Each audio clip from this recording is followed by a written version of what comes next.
जय हिंद। आज हम लोग कक्षा 10 के भौतिकी की क्लास में इंद्रधनुष के बनने की प्रक्रिया को समझेंगे।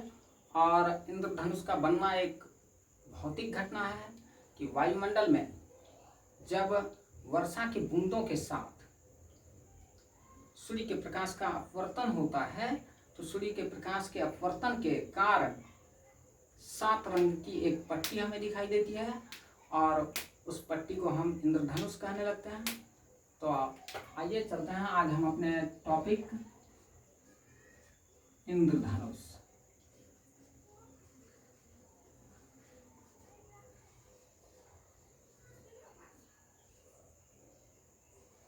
के बनने की प्रक्रिया।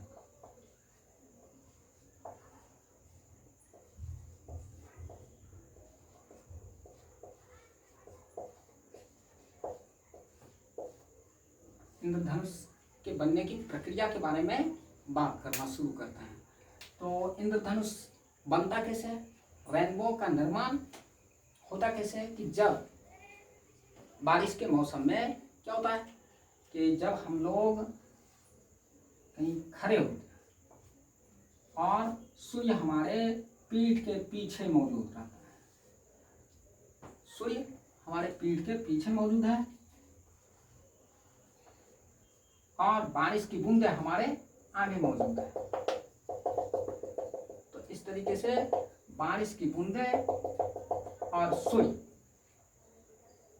सूर्य से निकलने वाली प्रकाश की किरणें जब बारिश की बूंदों पर पड़ती है तो वो अपवर्तन की घटना करती है। तो सूर्य की किरणें वायुमंडल में आने पर तो इधर हवा और बारिश की बूंदों के बीच दो तरह के माध्यम का क्रिएशन होता है। दो तरह का माध्यम बन जाता है। एक माध्यम जो हवा के रूप में है और दूसरा माध्यम वर्षा का बूंद अर्थात पानी। अब यहाँ दो तरह के माध्यम में प्रकाश की किरणें गति करती रहती हैं और उस गति के कारण प्रकाश अपवर्तन की घटना करते हैं कि प्रकाश हवा में जब चलती रहती है तो पहला माध्यम, लेकिन ये माध्यम क्या है? विरल। और जब प्रकाश हवा से वर्षा की बूंदों में प्रवेश कर जाती है तो ये माध्यम सघन। इस तरीके से प्रकाश को दो माध्यम से होकर गुजरना पड़ता है और प्रकाश दो माध्यम से गुजरने के समय अपवर्तन की घटना को अभिव्यक्त करती है। तो प्रकाश क्या होती है कि वर्षा के बूंद के प्रथम सतह से अपवर्तित होकर 7 रंगों में विभक्त हो जाती है। और 7 रंगों में विभक्त होने का कारण क्या है? क्योंकि वर्षा की बूंदें प्रिज्म की तरह व्यवहार करने लगती है और हम जानते हैं कि जब श्वेत प्रकाश किसी प्रिज्म से होकर गुजरती है तो वह श्वेत प्रकाश को 7 रंगों में विभाजित कर लेती है। इस तरीके से ये पहली सतह, वर्षा के बूंद की पहली सतह सूर्य प्रकाश को कितने रंगों में? 7 रंगों में विभाजित कर देती है। तो इस तरीके से 7 रंग हमें प्राप्त हो गया सूर्य के प्रकाश से। अब दूसरी प्रक्रिया क्या होती है कि दूसरे सतह से कि वर्षा के बूंद के इस तरह की सतह से क्या होती है?